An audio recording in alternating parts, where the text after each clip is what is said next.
말씀으로 들어가겠습니다. 아주 옛날에 금슬 좋은 노부부가 있었어요. 할아버지 이름은 잭, 할머니 이름은 메리였어요.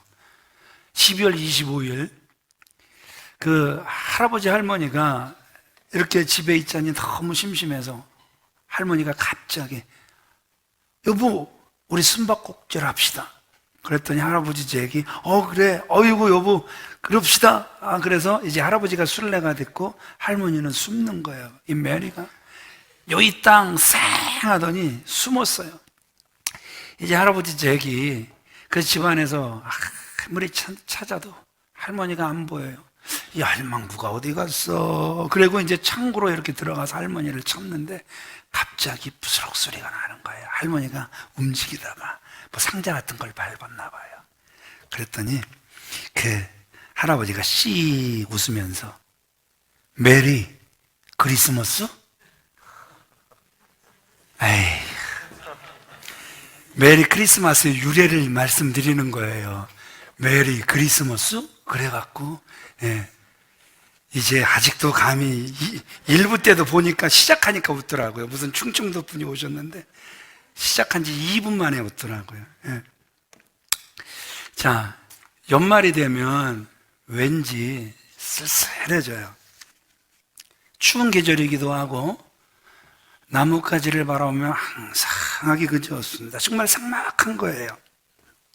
무슨 생각이 들죠? 벌써 또 한 해가 갔구나. 허탈감이 드는 계절이기도 해요.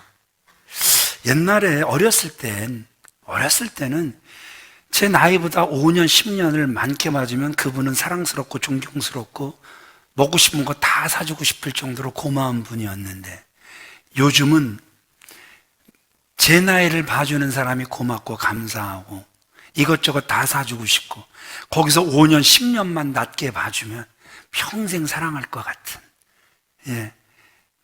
무슨 뜻이죠? 나이 먹기 싫다, 되게 싫다? 그쵸? 나이 먹기 정말 싫죠. 그런데 참 감사한 건 이런 계절에 하나님께서 우리에게 무슨 선물을 주셨냐 하면 성탄이라는 선물을 주신 줄 믿습니다. 이 성탄이 우리에게는 기쁨이고 소망이고 은총이지만 그러나 예수 그리스도를 이 땅에 보내시는 하나님께는 고통이요 슬픔이요 죽음이었단 말입니다. 신앙인에게는요 4가지 중요한 신앙의 기틀이 있습니다. 기초죠. 첫째, 하나님에 대한 창조의 신앙. 하나님이 이 땅을 창조하셨다.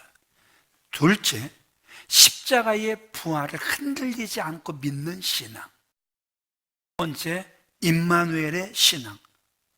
네 번째, 심판을 믿는, 그래서 예수 그리스도는 이 땅에 다시 오신다 믿는 재림의 신앙.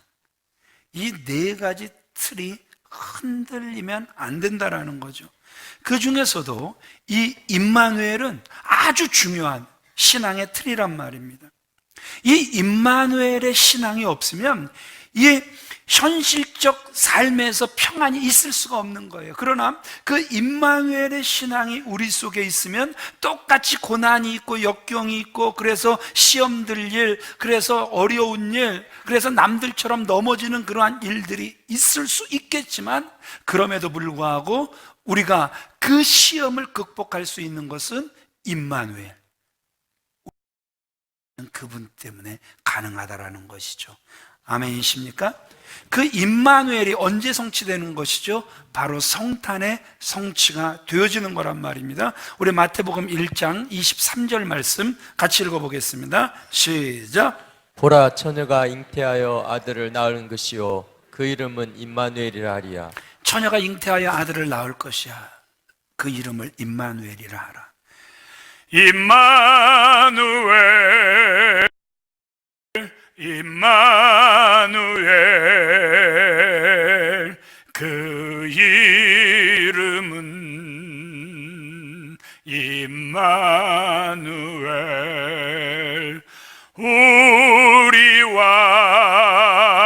함께 계신 그 이름은 임마누엘. 아멘이십니까? 얼마나 우리와 함께하고 싶으셨으면 그분이 이 땅에 오셨단 말입니다. 8절로 19절은요, 성탄 당일 목자들이 가장 먼저 예수 그리스도의 나심, 즉 성탄을 축하하는 그러한 말씀이에요. 그런데 오늘 딱 본문을 보면서 성탄의 영광, 그 영광스러운 성탄, 그것이 어디에 임했는지, 어디에 있는지 우리에게 보여주고 있어요. 우리 첫 번째 같이 읽어보겠습니다. 시작. 초라한 공간입니다. 자, 성탄이 어디에 임하는 거예요? 성탄의 영광이 어디 있어요? 아주 초라한 공간임을 우리에게 보여주고 있단 말입니다. 오늘날 사람들에게 있어서 성탄은 점점 화려해집니다. 교회들의 성탄이 점점 화려해집니다. 호텔들의 성탄이 점점 화려해지고 있고요. 젊은이들의 성탄이 점점 화려해지고 있단 말입니다. 비싼 음식에 점점 비싼 공연에, 그래서 정말 분위기 있게 크리스마스를 보내려고 하는 사람들이 얼마나 많은지 모른단 말입니다. 그런데 여러분, 오늘 본문에 보여지는 그 성탄, 그 성탄의 분위기, 그 성탄의 장소, 여러분 화려합니까? 절대 화려하지 않음을 우리에게 보여주고 있단 말입니다. 제일 먼저 그 성탄의 소식을 들었던 그 양치는 목자들, 그들은 그 밤중에 그 들판에서 그 잠을 청하며 양들을 돌보고 있었음을 우리에게 보여주고 있단 말입니다. 성탄의 주인공이신 예수 그리스도께서 아주 초라한 그러한 구유에 계셨단 말입니다. 여러분 기억하세요. 성탄은 화려한 곳에 임한 것이 아니라 초라한 곳에 임했다라는 사실을 기억할 수 있어야 된단 말입니다. 여러분, 어떤 그 청년이 그 애인과 크리스마스를 보내기 위해서 그 하루 동안 쓴 돈이 세상에 호텔비, 음식값, 공연비 해갖고요 40만 원 들었대요. 간땡이가 부었어요? 부었어요? 부었죠? 예.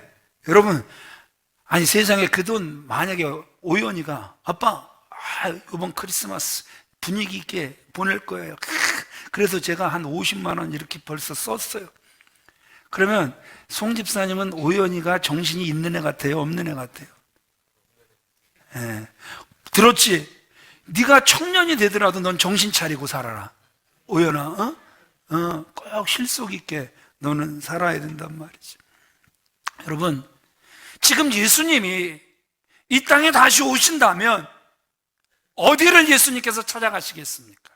메리 크리스마스를 장식한, 그래서 흥청거리는 그 대로에 예수님께서 오시겠습니까?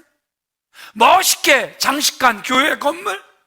아니요. 만약에 예수님이 다시 오신다면 예수님은 변함없이 낮고 낮은 곳, 짐승들의 구유에 그 예수님은 다시 오실 거란 말입니다.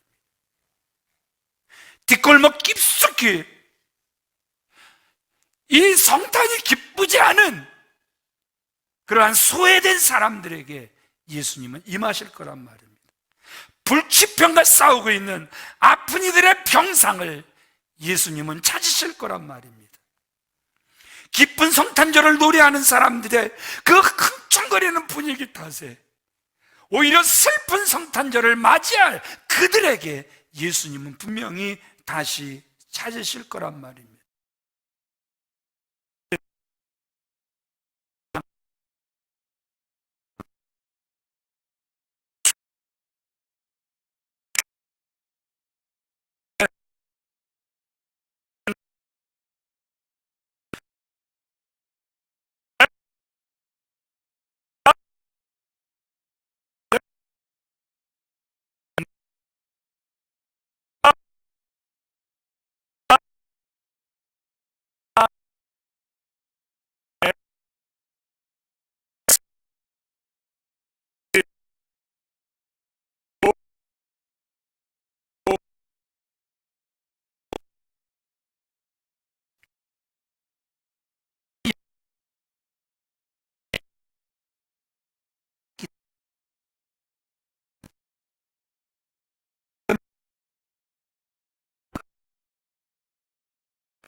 예수를 맞을 수 있는 깊은 성탄절이 되시길 주님의 이름으로 축원을 드립니다.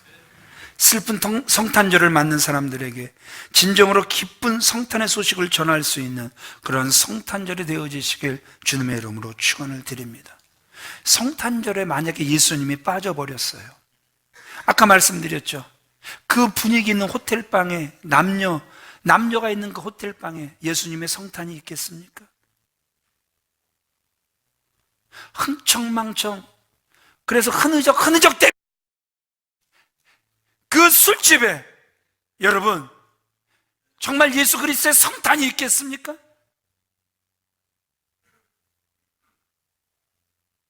교회가 점점 화려해지고 있습니다. 어떤 목사님이 세상에 지역이 다 철거가 되는데, 그래서 93%가 떠났는데 그 교회는 알박기를 하는 거예요. 얼마를 달라 그랬다고요? 563억을 달라 그랬대요. 왜 그렇게 달라고 하냐고 물어봤더니 사람들 다 떠났고, 그래서 교회가 재정적으로 입는 손실 110억, 그리고 교회를 지금 이것보다 6배를 크게 줘야 되는데 그 돈 386억, 이거 안 주면 안 가겠다라는 거예요. 그래서 예수 그리스도께서 또 이 땅에 또 오시는 이때 또 그 사람으로 인하여 한국 교회가 지금 얼마나 욕을 먹고 있는지 모른단 말이에요. 여러분, 교회가 점점 화려해지면 그곳에 예수님 계실까요? 교회가 화려해져야만 그것이 성공한 교회고 예수님의 영광이 정말 많이 나타나는 교회일까요? 저는 그렇게 생각하지 않습니다.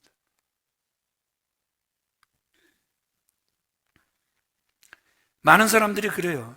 우리의 모습이 초라한데, 우리의 집이 너무너무 형편없는데, 내 마음속에, 우리 집에 정말 예수 그리스도의 성탄이 임할 수 있을까?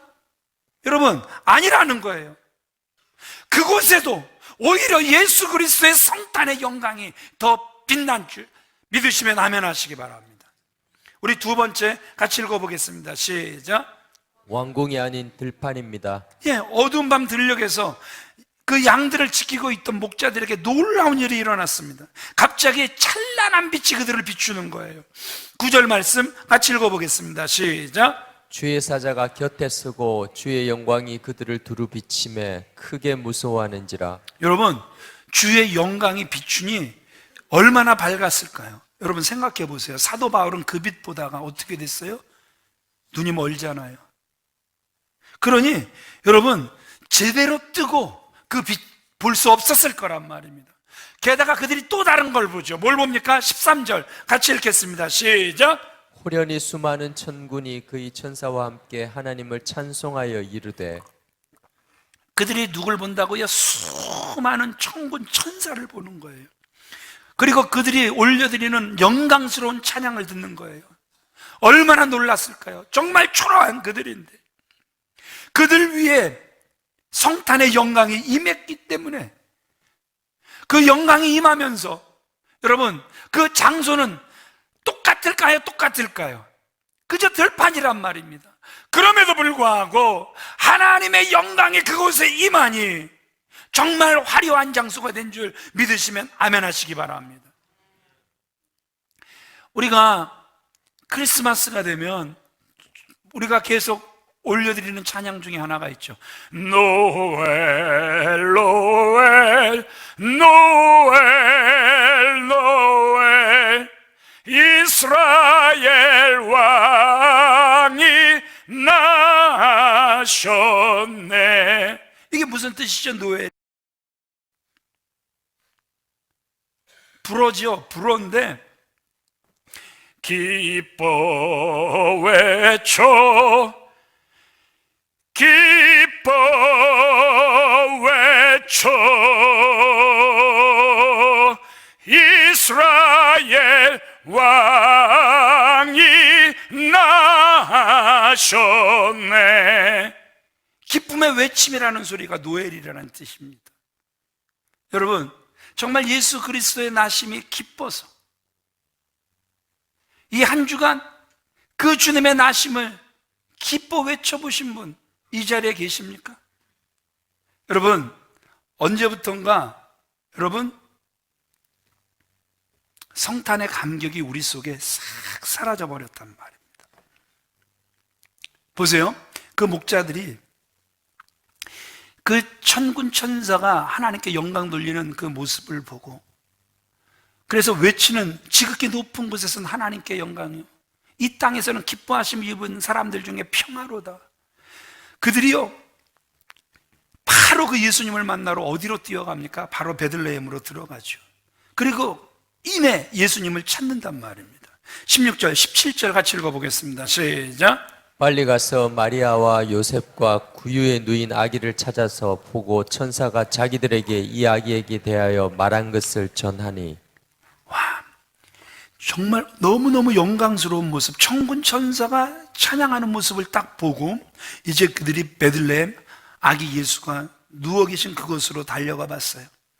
방금 전에 보았던 그 영광에 비해 너무 조용하고 정말 너무 초라한 곳에 성탄이 임했음을 그들도 보았단 말입니다.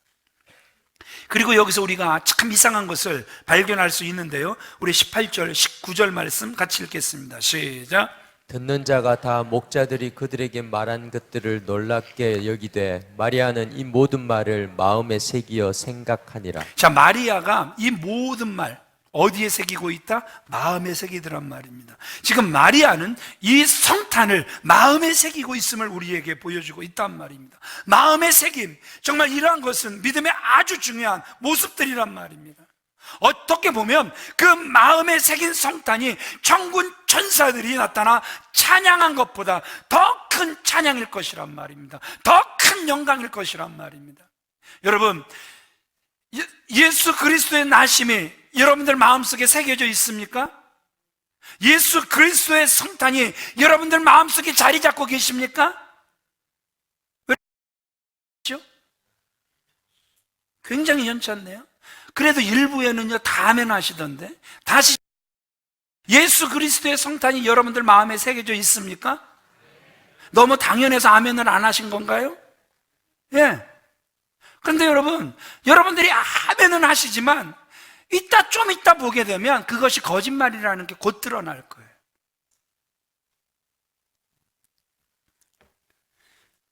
크리스마스의 영광이 얼마나 위대한지 목자들이 보았어요. 천군 천사가 큰 소리로 찬양하는 위대한 영광을 여러분 생각해 보십시오. 그러나 그것보다 더 위대한 조용한 그 믿음의 임재를 여러분 꼭 기억하시기를 바랍니다. 자, 목자들은 찾아가 아기 예수께 경배하는 모습을 보였지만 또 22절로 39절에는 시므온과 안나, 우리 교회 최고 어르신들이 누구죠? 시므온이세요? 아유, 어르신. 박상찬 장로님은요? 깎지 마세요. 요새 제일 얄미운 사람이 나이 깎는 분들이에요. 시므온이시죠? 아이고, 어르신. 예. 또 누가 안 나실까? 예. 여러분, 이 두 분은요 아주 오래전부터 누구를 기다리고 있었어요? 이 땅에 오실 예수 그리스도를 그들은 기다리고 있었단 말입니다. 구원자가 오실 것을 성령을 통해서 들었어요. 그래서 그들은 들은 것을 기다리는 거예요. 특별히 이 시므온은요 경건한 선지자여 예언자였습니다. 성령에 붙잡힌 바가 되어서 그는 미래를 볼 수 있었고 미래를 볼 수 있었기에 그 미래를 준비하는 사람이었음을 우리에게 보여주고 있단 말입니다. 아기 예수를 딱 보자마자 그 예수에 대해서 정확하게 이야기를 하는 거예요. 32절에 가서 보면 이방을 비추는 빛이다. 어디를 비추는 빛이다? 이방을 비추는 빛이다. 이미 이사야 9장에서 예언된 말씀에 또 다시 한번 선포란 말입니다. 여러분, 예수님이 이 땅에 오신 그 이유를 우리에게 말씀해 주고 계시죠. 어디를 비추기 위하여? 이방을 비추기 위하여. 동방박사 세 사람인지 그건 뭐 하여튼 우리가 찬양을 그렇게 하니까 별 따라 잘 왔어요. 그들이 순간 그 별을 어디서 놓치죠? 헤롯의 궁전에서 놓치죠. 왜 놓쳐요? 더 이상 별을 볼 필요가 없다라는 거죠. 왜냐하면 당연히 메시아는 어디에 났을 것이다? 이 땅의 왕은 어디에 났을 것이다? 궁전에 났을 것이다. 그런데 여러분, 어떤 비극적인 일이 일어났죠? 오히려 헤롯은 그 말을 듣자마자 불안해지기 시작한 거예요. 내가 왕인데 또 다른 왕이 났어? 그러면 그 왕을 어떻게 해야 되는 거예요? 죽여야 되는 거죠. 그래야 그 왕권이 나에게, 그 왕권이 그의 자식들에게 유지가 되니까. 여러분, 우리의 상식은 왕이 날 거면 왕궁에 나겠지. 초라한 곳에 나겠는가? 이렇게 생각을 할 거란 말입니다. 그런데 이 시므온 보세요. 아기 예수를 그가 안고 정말 하나님께 영광을 돌리는 그 모습을 상상해 보세요. 정말 그 아이에게서 영광이 보였을까요? 여러분 어떻게 생각하세요? 아닐 겁니다. 아주 초라했을 거란 말입니다. 목수의 아들이었기 때문에. 지금은 목수분들이요, 세상에 하루에 그들 인건비가 얼마인지 아세요? 목수 인건비? 저 이럴 줄 알았으면 목수 그거 일 배우는 게 훨씬 날 뻔했을 것 같아요. 그분들 하루 일당이 얼마인 줄 아세요? 목수? 35만 원. 와, 세상에. 와. 어휴. 조기 은퇴를 하고 목수 일을 좀 배워야 될 것 같아요. 선교를 힘있게 하기 위해서 목수 일을 배워야 될 것 같아요. 그런데 그때는 굉장히 초라한 모습이었단 말입니다. 그런데 그 초라한 아이를 보면서 정확히 그분이 하실 일을 예언하는 거예요. 여러분, 교회가 오늘 이 시므온 같은 미래를 준비하는, 미래를 열어가는 이러한 모습이 있어야 된단 말입니다. 아멘이십니까? 꼭 아멘이 되시길 바랍니다. 교회가 교회다워지는 건 이제 교회 안에서 놀다가 아이고 그래도 이제 저 목사가 하도 뭐라고 하니까 좀 지역은 넘어야지. 그래서 좀 지역을 살피고, 그래서 한국도 앉지 못하고, 그래서 전 세계를 앉지 못하는 거, 전 세계를 바라보지 못하는 거, 놀러 다니는 건 기가 막히게 잘하는데 한국도 품지 못하는 거, 세계를 품지 못하는 거.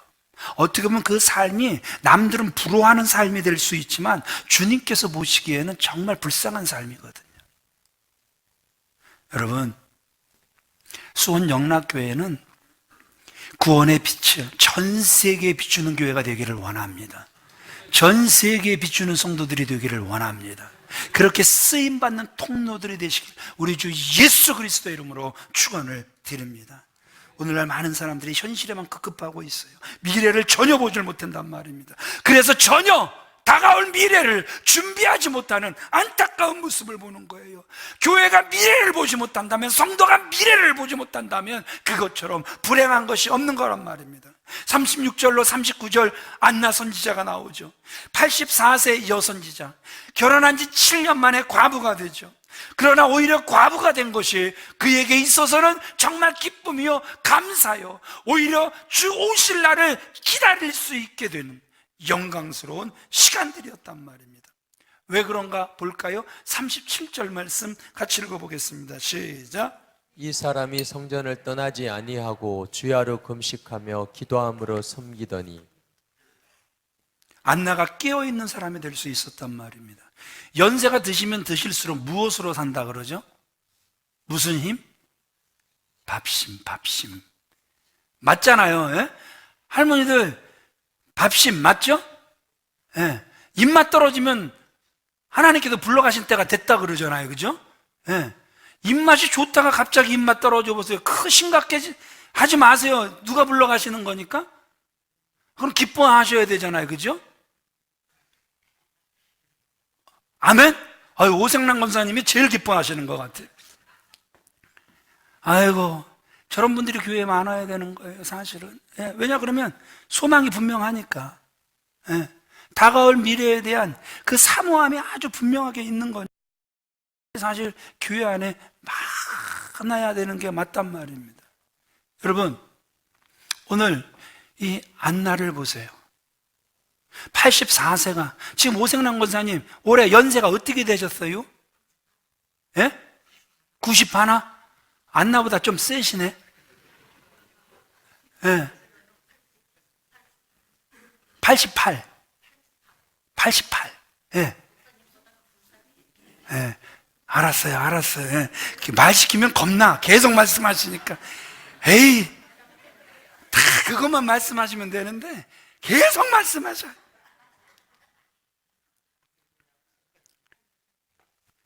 제일 두려운 게 금식하는 거, 밥 굶는 거잖아요. 그런데 세상 14세 된 이 할머니는요, 계속해서 주 오실 그때까지 기도하고 금식하고, 더 특별한 게 뭐였습니까? 주님이 오신다니까, 메시아가 오신다니까. 성전을 안 떠나요, 안 떠나요? 성전을 떠나지 않는 모습을 우리에게 너무나도 분명하게 보여주고 계시다라는 것이죠.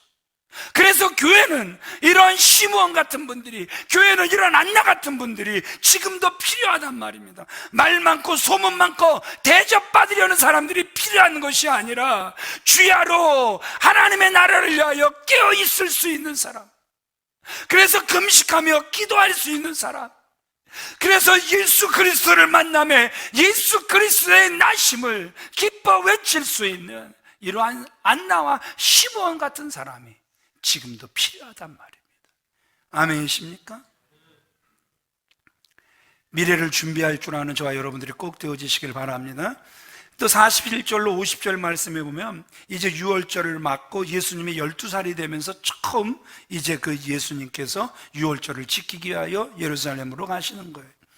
그래서 예루살렘에서 유월절을 지키고 부모와 함께 이제 내려온다고, 분명히 이제 부모는 내려오겠지, 섞여 있겠지, 12살이니까 이러고 내려갔는데 이제 그 예수가 없는 거예요. 그래서 그 예수님을 찾고 찾아 헤매다가 3일 만에 예수님을 성전에서 찾습니다. 예수님께서 랍비들과 함께 성경에 대해서 말씀을 나누고 계셨어요.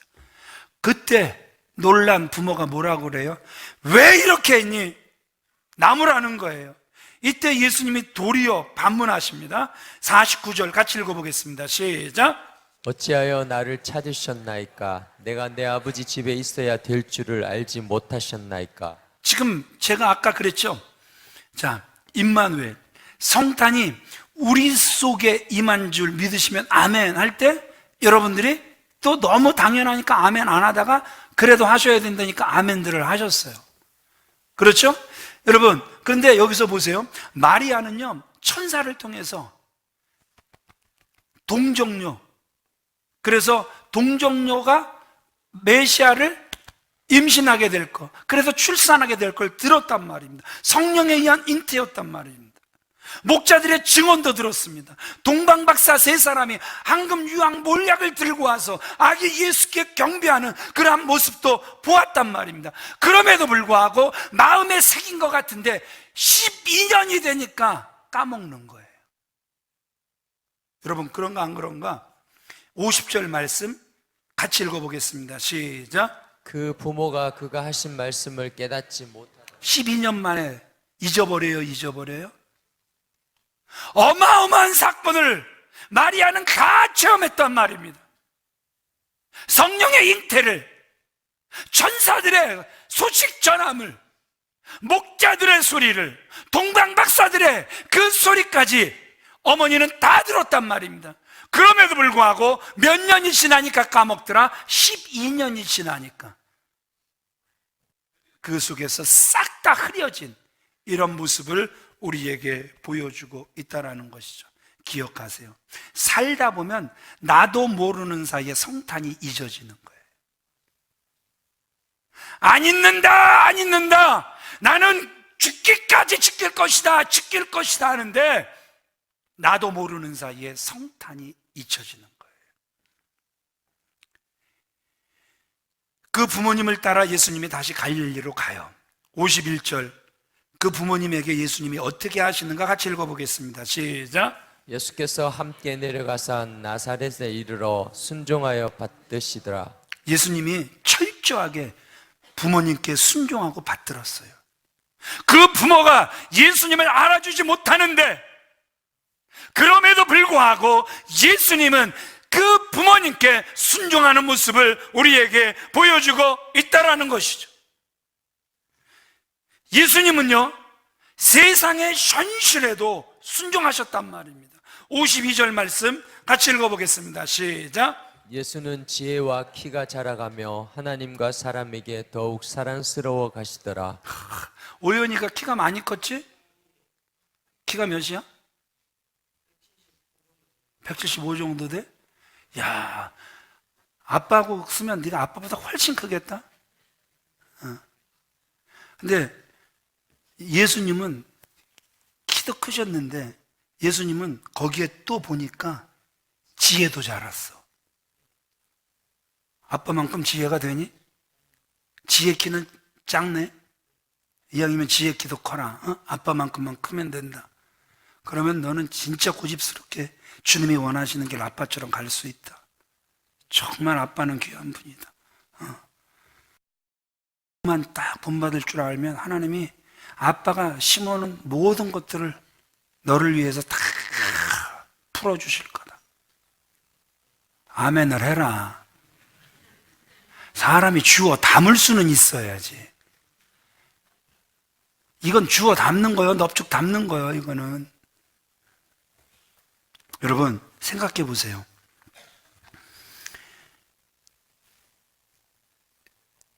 예수님이 그것도 메시아가 그것도 하나님의 아들이 이 땅에 오셨어요. 그런데 부모가 그걸 몰라줘요. 그럼에도 불구하고 예수님은 모든 환경에 순종하시는 거예요. 그 순종은 정말 사랑스러운 순종이었단 말입니다. 여러분 우리가 세상 살아갈 때요, 어떤 큰 목표를 가진 사람은 마치 모든 것에서 예가 된 것처럼 나는 정말 큰 이상을 가지고 있기 때문에, 그래서 나는 큰 꿈을 이루어야 되기 때문에 나는 앞만 보고 그래서 가정을 살필 수가 없어. 부모를 기쁘게 할 수 없고 부모에게 순종할 수 없어. 이렇게 스스로를 위로하는 사람들이 참 많습니다. 그런데 여기서 보세요. 예수님은요 어땠다고요? 52절 우리 읽었었나요? 예, 키도 잘하고 지혜도 잘하며 하나님과 사람 앞에 더욱더 뭐하더라? 사랑스러워 가더라. 이게 52절 말씀이란 말이에요.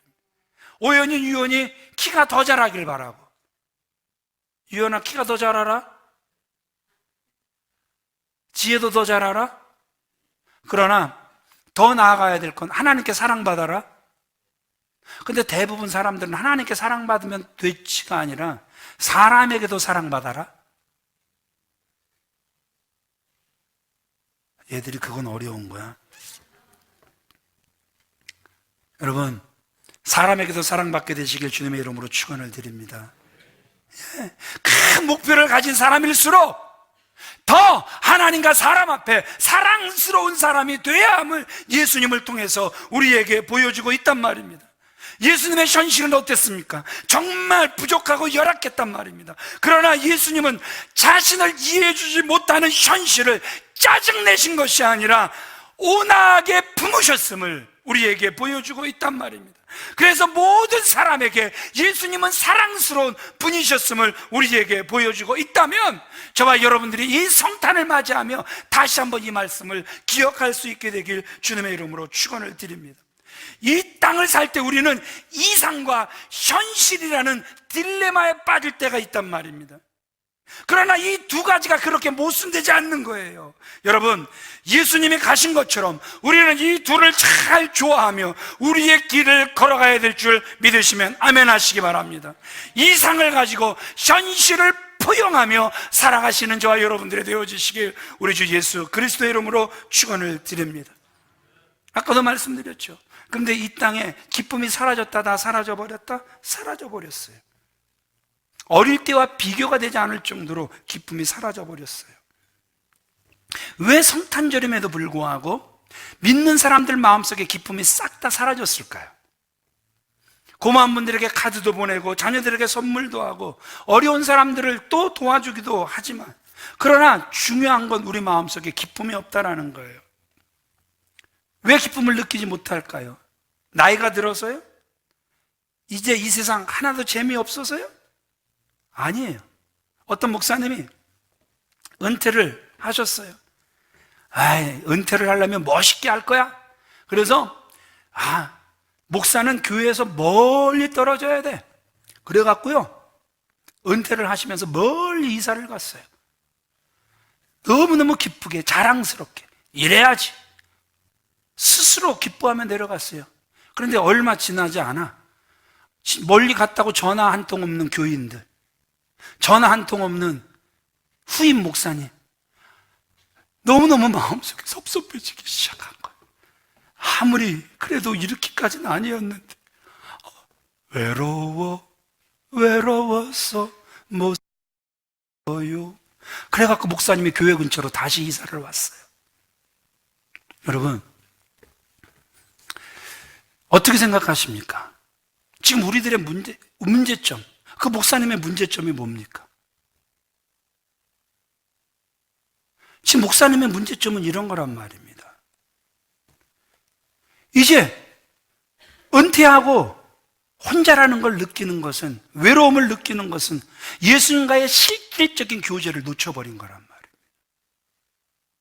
내 주 예수님을 모시게 되면, 그 주님과 어디든 동행하게 되면 여러분 외로울 시간이 없을 줄 믿으시면 아멘 하시기 바랍니다. 이게 성도의 삶이라는 거예요. 아멘이십니까? 아멘이십니까? 아니, 수요일날 오늘 성탄 설교 들었는데 수요일날 또 나와야 돼? 혹시 이런 분들이 이 자리에 계시다면 지금 예수님과의 관계가 그거밖에 안 된다라는 거예요. 예수님과 조금 더 여러분들은 친하지 않다라는 거예요. 여러분 어떻게 생각하세요? 저는 아내가 생일상을 그래도 차려준다고 꼭 차려줘요. 미역국도 끓여주고, 갈비찜도 해주고, 뭐 찌개도 끓여주고, 한 두세 가지 반찬을 맛있게 해줘요. 하여튼 남편의 생일을 안 놓치려고 무척 노력을 하고, 자식들의 생일을 놓치지 않으려고 무척 노력을 하고, 자식들을 기쁘게 하려고 하고, 특별히 저는 아내의 생일은 1년에 한 번밖에 없기 때문에 약속을 했다 그랬죠. 그날만큼은 손에 물을 묻히지 않게 해주겠다고. 그래갖고 아침에 설렁탕을 사러 가서 이 설렁탕을 제가 차려서 아내를 먹게 하고, 그리고 설거지를 하고, 그 다음에 점심 외식, 저녁 외식. 그래서 손에 물을 안 묻히게 합니다. 제가 뭐 잘못하고 있습니까? 왜 이렇게 표정들이, 왜 그러세요? 이쯤에서 여러분들에게 질문하고 싶은 게 그거예요. 아내의 생일을 잊지 않고, 그래서 즐겁게 해주려고. 아내의 생일은 참고로 1월인데 벌써 아내는요 생일 선물 받아갔어요. 지난주에 받아갔어요. 여보 미리 사줘. 그래갖고 생일 선물을 지난주에 받아갔어요. 그럼 그때 또 사줘야 돼요? 또 사줘야 돼요? 아내가 지혜로워요? 되게 지혜로워요? 정말 따라갈 수 없을 정도로 지혜로워요.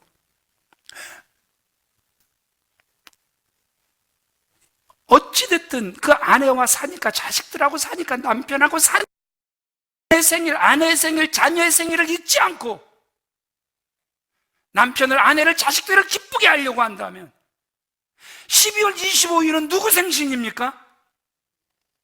예수님의 생신이란 말입니다. 교회가 정한 예수님의 생신이라면 그 생신, 부모를 기쁘시게 하기 위하여 그 한날 여러분들이 노력한다면 예수님의 생신을 위하여 여러분들은 얼마나 예수님을 기쁘시게 하기 위하여 노력합니까? 여러분, 성탄절의 핵심은요, 다른 데 있는 거 아니에요. 예수님을 다시 모시는 거예요. 아멘이십니까? 그래서 그분이 내 안에서 자라나게 하시는 거예요. 그래서 키도 자라고 지혜도 자라게 하는 거예요. 그래서 예수님을 닮아가게 하는 거예요. 아멘이십니까? 어느샌가 나도 모르게 예수님의 부모처럼 예수 그리스도의 나심을, 성탄을 잊어버렸거든요. 기쁨이 내 속에서 싹, 죄송하지만 사라져버렸거든요. 성탄절이 여러분 예수 그리스도의 생신이 여러분들에게 기쁘지 않다면, 그저 평범하다면, 또 그냥 지나가는 거라면 여러분들 예수님과의 관계는 죄송하지만 그거밖에 안 되는 거예요. 그러면서 늘 우리 입에 붙은 단어 예수님 사랑합니다, 주님을 위해서라면 못할 것이 없다고 이렇게 이야기를 하는 거예요. 그러나 실상은 사랑하지 않는 거예요. 실상은 그분이 무엇을 조금만이라도 요구하면 이거 감당하지 못하겠습니다, 포기해버리는 거예요.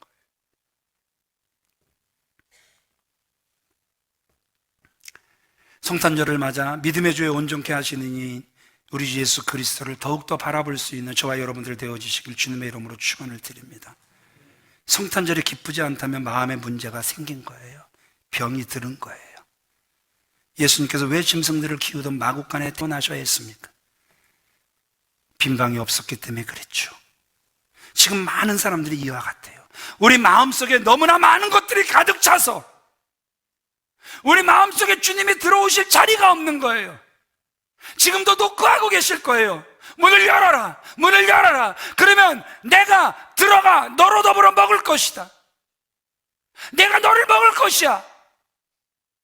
내 마음속에 나로 아니 채워진 그 모든 세상적인 것들 내가 다 먹어줄게.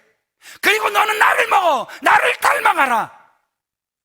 그래서 그 주님은 다시 한번 우리의 마음을 노크하시며 성탄에 우리 마음의 왕이 되시길 원하신단 말입니다. 그 주님을 다시 한번 마음에 모실 수 있는 저와 여러분들이 다 되어지시길 우리 주 예수 그리스도의 이름으로 축원을